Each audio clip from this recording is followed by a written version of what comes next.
అంత తెంపరితనంతో తెగింపుతో వెళ్లిపోయిన దాని గురించి నువ్వు బాధపడ్డవేంట్రా?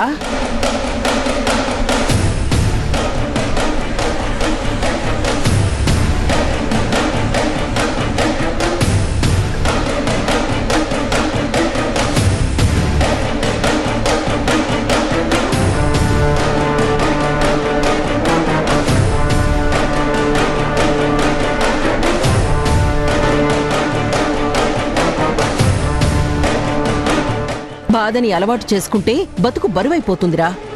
పోయిన వాళ్ల గురించి ఆలోచిస్తూ కూర్చుంటే ఉన్న వాళ్ళకి సంతోషం పంచలేము.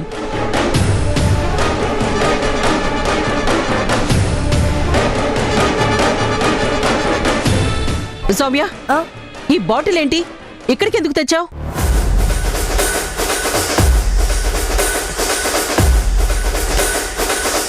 అది చూడు, ఇలాంటివి ఈ టైంలో ఇంట్లో ఉండకూడదు. అసలు ఎవరినడిగి తెచ్చావు నువ్వు? అసలే వాడు కుమిలిపోతూ ఉన్నాడు. బాధ భరించలేక అతలాకుతలం అవుతున్నాడు. ఇది వాడి కంట పడితే వదిలిపోయిన దరిద్రాన్ని మర్చిపోవడానికి మళ్ళీ తాగుతాడు. నిన్న తాగింది సరిపోలేదనా? చూడు, ఇలాంటివి ఇంకెప్పుడు కూడా ఇంట్లో కనపడడానికి వీల్లేదు. గుణా కంట అస్సలు పడకూడదు. వెళ్ళు, తీసుకెళ్లి అవతల పారి.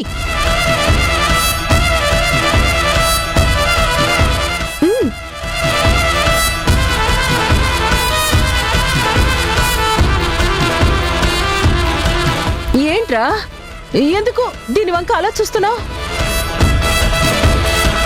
బాధలో ఉన్న వాళ్ళకి మందు కనిపిస్తే తాగాలని అనిపిస్తుంది. అందుకే నువ్వు తాగి పాడైపోకూడదనే దాన్ని అవతల పారేయమంటున్నాను.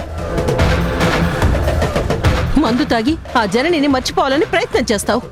అలా కాదురా, మనసు దిటవు చేసుకొని మర్చిపోయే ప్రయత్నం చెయ్యాలి. ఇలాంటి వాటికి అలవాటు పడితే ఆరోగ్యం పాడైపోతుందిరా. దీన్ని చూడకు, దీని గురించి ఆలోచించకు. నువ్వు దీనికి అలవాటు పడద్దురా. సౌమ్య, తీసుకెళ్ళు. సౌమ్య, నాన్న, ఏంటి అలవాటు? నాట్ గుడ్ అని నలుగురికి చెప్పాల్సిన వాడివి నువ్వు తాగడమేంటి నాన్న? మీరు తాగడానికి వీల్లేదు, తాగద్దు.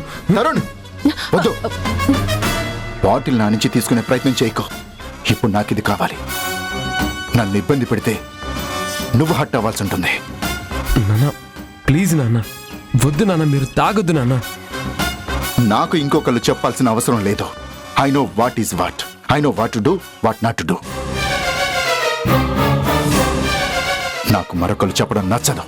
Leave me alone. అత్త, ఇదంతా నీ పనా? పొద్దున్న ఇంట్లో బాటిల్ ఎలా వచ్చిందని ఆలోచించా. నువ్వు నడుపుతున్నావా ఇదంతా? బాధలో ఉన్న వాళ్ళ వీక్నెస్ ని నువ్వు క్యాష్ చేసుకోవాలని చూస్తున్నావా? ఎందుకు? నాన్న చెడిపోతే నీకేం లాభం? నువ్వే నాన్న కావాలని అలవాటు చేస్తున్నావా? సొంత అక్కవై ఉండి తమ్ముడిని తాగుడికి బానిసం చేయాలని చూస్తున్నావా? ఏం మనిషి వత్తా నువ్వు?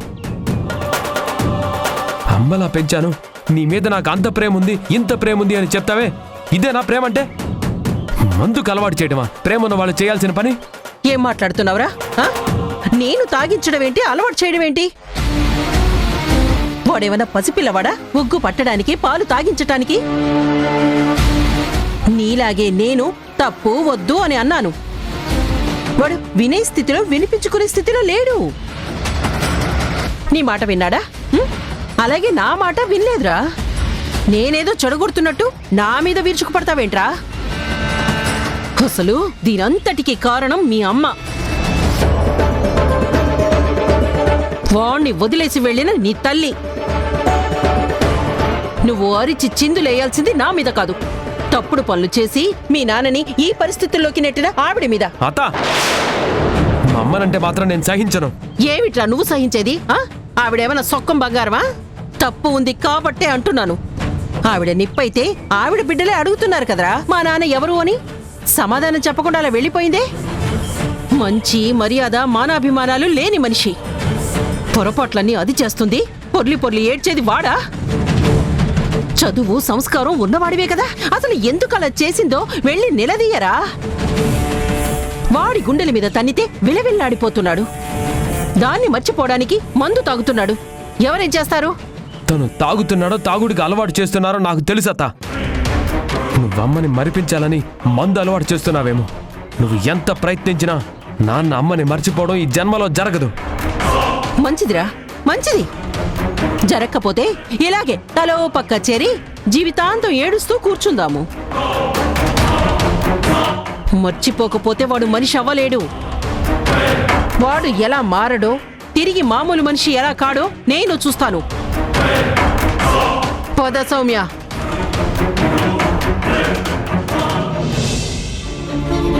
చూసారా అంకుల్, చూసారా అత్త ఎలాంటి పనులు చేస్తుందో? చేస్తుందిరా, చేస్తుంది. వాడు చెడిపోవటమే ఆవిడికి కావాల్సింది. వాడిని చెప్పు చేతల్లో పెట్టుకోవటమే ఆవిడ ధ్యేయం. పెత్తనం కోసం కాపురాల్లో నిప్పులు పోస్తుందిరా, జీవితాల్ని నాశనం చేస్తోంది. వాడిని అలాగే వదిలేస్తే మందుకి ఎడిక్ట్ అయ్యేలా చేస్తుంది. తాగనివ్వద్దు, వాడిని అస్సలు మందు ముట్టుకొనివ్వద్దు. తిరిగి బిజీగా ఉంచాలి. ఎస్, ప్రొఫెషనల్గా వాడిని బిజీ చేయాలరా. అప్పుడే వాడు పనిలో పడితేనే గాని బాధలో నుంచి బయటికి రాలేడు. అవును అంకుల్, మీరు చెప్పింది కరెక్టే. మెల్లగా ప్రొఫెషన్లో ఇన్వాల్వ్ చేయాలి. ఎస్, చెయ్యాలి.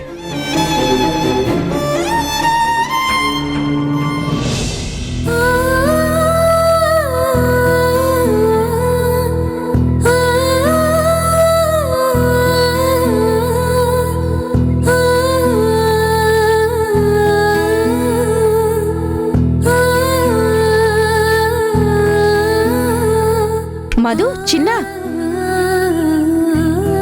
బాగున్నారా? బాగున్నావు అంటే? అవును, మీ నాన్న వాళ్ళ ఇంటికి వెళ్ళారంట కదా, అక్కడికి షిఫ్ట్ అయ్యారని అనుకుంటున్నారు. మళ్ళీ ఇక్కడికి ఎప్పుడొచ్చారు? సామాన్లు సర్దుకెళ్ళడానికి వచ్చారా, లేకపోతే మళ్ళీ ఇక్కడే ఉంటారా?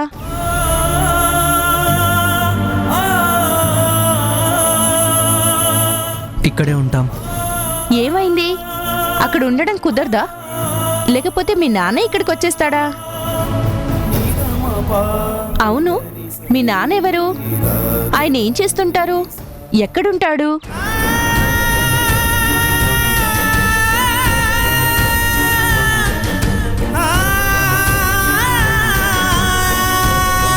ఆయన గురించి ఇదివరకు ఎప్పుడు మీ అమ్మ చెప్పలేదు, మీరు నాతో చెప్పలేదు. ఇప్పుడు వెళ్ళొచ్చారు కదా, చెప్పండి. ఆయన పేరేంటి? ఏం చేస్తుంటారు మీ నాన్న?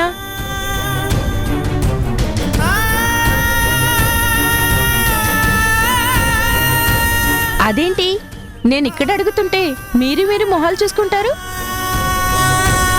మీ నాన్న పేరేంటి? అసలు ఏం చేస్తుంటాడు? ఏ ఏరియాలో ఉంటాడు? ఆంటీ సారీ, ఆ వివరాలన్నీ నేను ఇంటికొచ్చి తర్వాత చెప్తాను. మాకు అర్జెంట్ పనుంది, కాస్త వెళ్ళాలి. వివరాలు అడిగితే వివరంగా తర్వాత చెప్తానంటుంది. ఏదో ఉంది.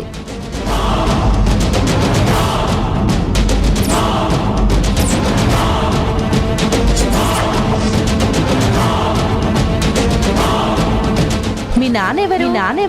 ఆయన ఏం చేస్తుంటారు? ఎక్కడుంటాడు?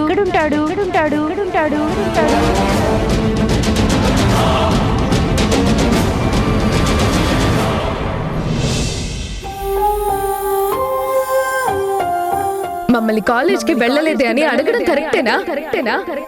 వెళ్ళగలిగే అవకాశం మాకివ్వాల్సిన దానివి నువ్వు. నీ ఆన్సర్ మీదే మా చదువు, ఫ్యూచర్ ఆధారపడింది. ఆన్సర్ వచ్చేదాకా మేము కాలేజ్కి అటెండ్ కాలేము. కాము కూడా.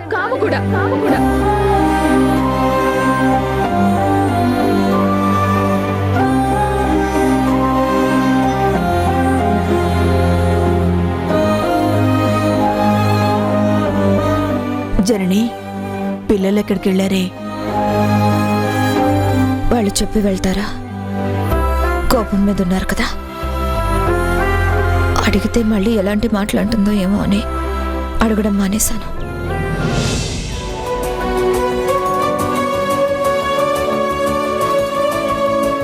చక్రి, జనని వాళ్ళు వచ్చినట్టున్నారా? జయా, జయా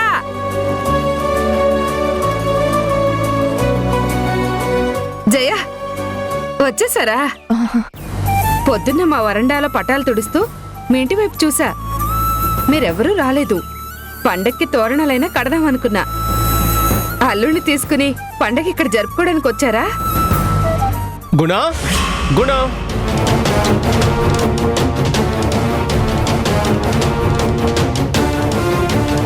బాగున్నావా జనని? బానే ఉన్నాను.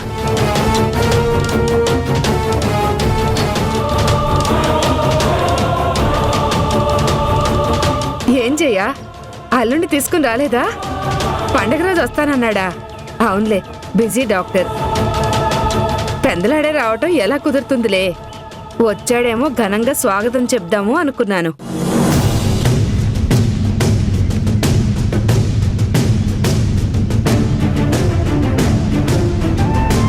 ఏంటి జనని, మేమింత మాట్లాడుతుంటే నువ్వేంటి మౌనంగా ఉన్నావు?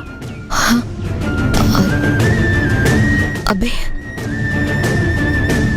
అబ్బే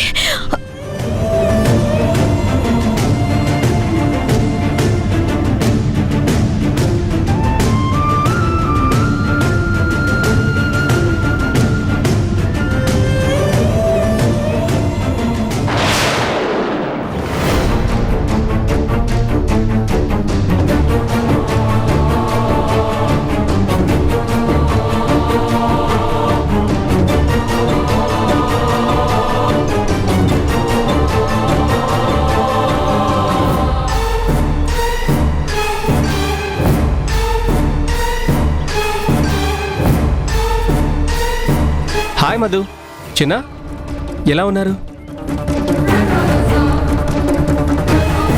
ఓ, గుణ గారితో బయటకెళ్ళి వస్తున్నారా?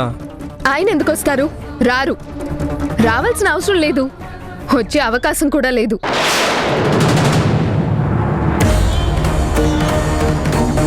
ఇప్పుడు దీంతో ఏమన్నా గొడవ పడుతుందా? ఎలా? అక్క, అంకుల్కి అసలు విషయం తెలియదు కదా.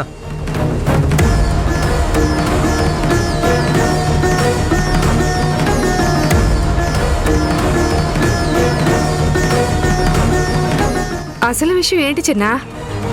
గుణ గారు మా అమ్మకి మాజీ భర్త, కానీ మాకు నాన్న కాదు.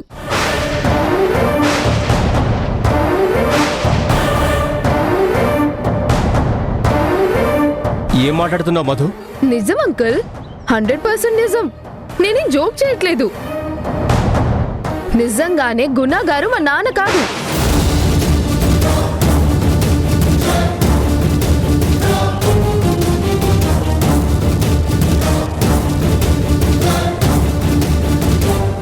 అదేమిటే?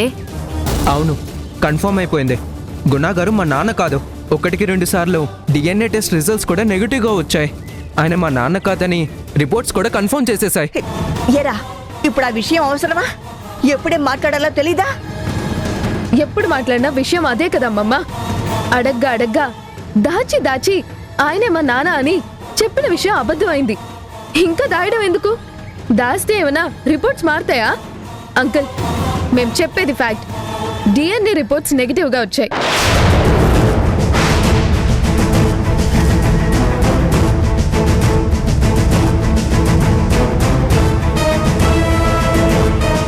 అయినా సరే మా అమ్మ మా నాన్న ఎవరో చెప్పడం లేదు. ఎందుకు చెప్పడం లేదో మాకు అర్థం కావడం లేదు.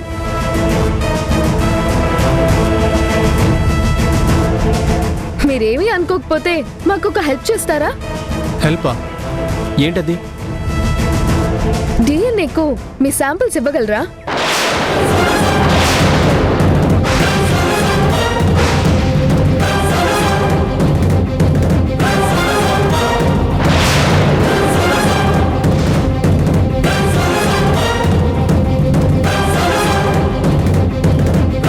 నాతో చిన్నతో మ్యాచ్ అవుతాయేమో చూద్దాం.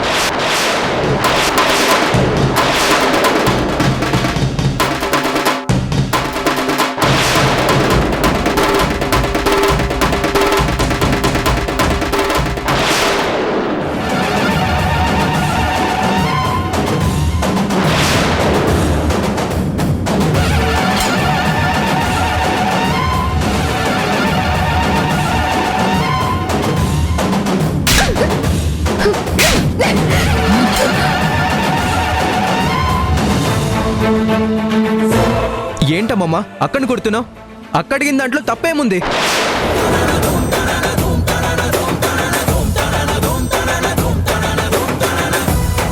పిచ్చి పిచ్చిగా వాగకండ్రా. తప్పుడు మాటలు మాట్లాడుతున్నదే కాక తప్పే ఉందని మాట్లాడుతున్నారా? సిగ్గుందా నీకు? మా నాన్న ఎవరో తెలుసుకోవాలనే ప్రయత్నం చేయడం తప్పేం కాదు. ఎన్ని రకాలుగా అడిగినా నీ కూతురు చెప్పడం లేదు కాబట్టి మా ప్రయత్నం మేము చేయాల్సి వస్తుంది. నువ్వు ఇలా కొట్టి ఎన్నాళ్ళు మా నోరు మోయిస్తావు? తెలిస్తే నువ్వు చెప్పు, తెలియకపోతే తన్ని చెప్పమను.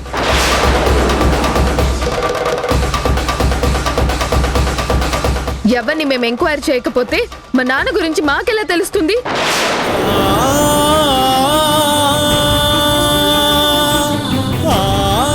పాపం ఆంటీ ఏమో గుణాగారే మా నాన్న అనుకుని ఆయనతో పాటు కలిసొచ్చి సంక్రాంతి సంబరాలు చేసుకుంటామేమో అని పూలదండలు కూడా తీసుకొని వచ్చింది. మీరేమీ చెప్పకపోతే ఈ దండలు మా శవాల మీద వేయాల్సి వస్తుంది. పిచ్చి పట్టిన దానిలాగా రంకెలేయకు. ఎందుకే దాని గుండెలు పగిలేలా మాట్లాడుతున్నారు?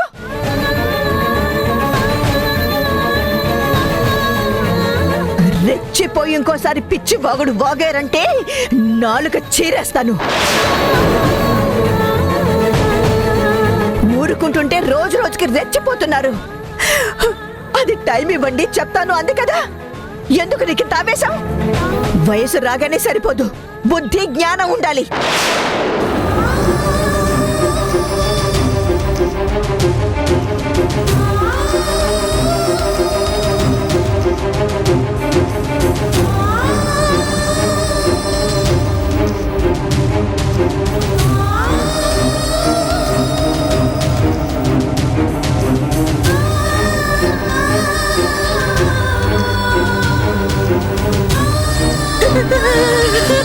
అయ్యో అయ్యో అయ్యో అయ్యో అయ్యో అయ్యో అయ్యో ఏంటి ఈ పిచ్చి పని?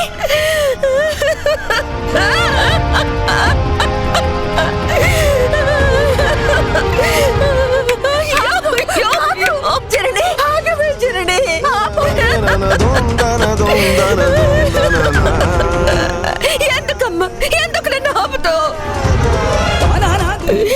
ఎంతకాలం నన్ను ఇలా సమర్థిస్తావు, నోరు మోయిస్తావు? వాళ్ళు అడిగే ప్రశ్నలకు సమాధానం చెప్పలేక ఏం చేయాలో అర్థం కాక నా మీద నాకు అసహ్యం వేస్తుంది. నా మీద నాకు కోపం వస్తుంది. కడుపున పుట్టిన పిల్లలే కనికరం లేకుండా మాట్లాడుతుంటే ఇంకా ఎన్నాళ్ళు మా కన్నీళ్లు దిగమింగుకుంటూ బ్రతుకుతాను. ఓపిక లేదమ్మా, ధైర్యం చచ్చిపోయింది. బతుకు మీద ఆశ దూరం అయిపోతుంది, విరక్తి కలుగుతుంది.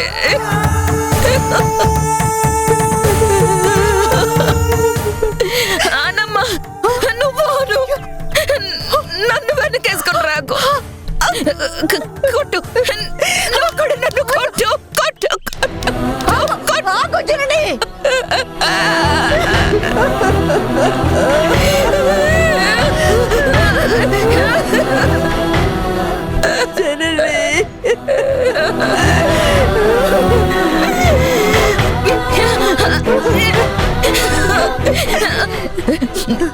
ఇప్పుడు నాకు వాళ్ళ మీద కోపం కంటే నా మీద నాకు ఎక్కువ కోపం వస్తుందమ్మా.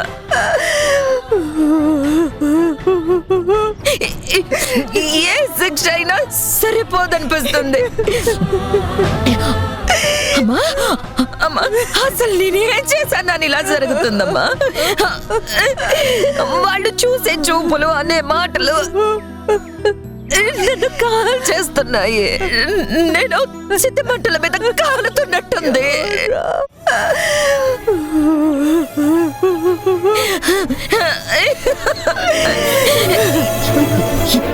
ఏం చెయ్యాలో, వాళ్ళని ఎలా సమాధానపరచాలో, వాళ్ళు అడిగే ప్రశ్నలకి సమాధానం ఎక్కడి నుంచి రాబట్టాలో అర్థం కాక చేస్తున్నానమ్మా.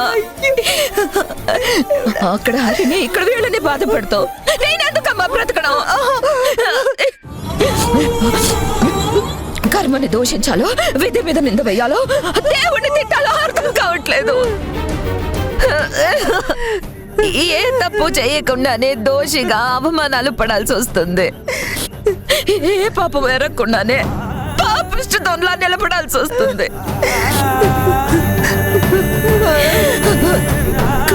కన్న పిల్లల ముందు తలదించుకునే పరిస్థితి ఏ తల్లికైనా వస్తుందా?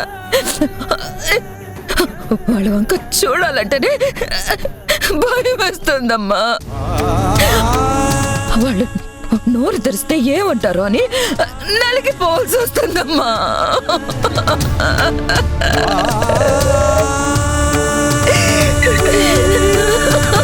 జనని, ఎందుకే నువ్వే తిట్టుకుంటావు? నువ్వేంటో నాకు తెలీదా? నీకు తెలిసిన, నువ్వు నాకు తెలిసిన ఈ ఓదార్పుల వల్ల వచ్చే ప్రయోజనం ఏముందమ్మా? నా కన్న తల్లిగా నువ్వు నన్ను అర్థం చేసుకోవచ్చు, కానీ ఈ కన్న తల్లిని వాళ్ళు అర్థం చేసుకోలేని స్థితిలో ఉన్నారు. నిజమేనే, వాళ్ళ స్థితిలో ఉన్నారని నువ్వు ఏడుస్తూ కూర్చుంటే సమస్యకి సమాధానం దొరుకుతుందా? నీ దుఃఖం నిన్ను బలహీనపరుస్తుంది, వాళ్ళ అపనమ్మకానికి బలాన్ని ఇస్తుంది. వదిలిపోయి కూలబట్టలు కాదే, లేచి నీకు నువ్వుగా నిలబడు. నువ్వు ఎన్నాళ్ళు మౌనంగా రోధించినా నీకు సమాధానం దొరకదు.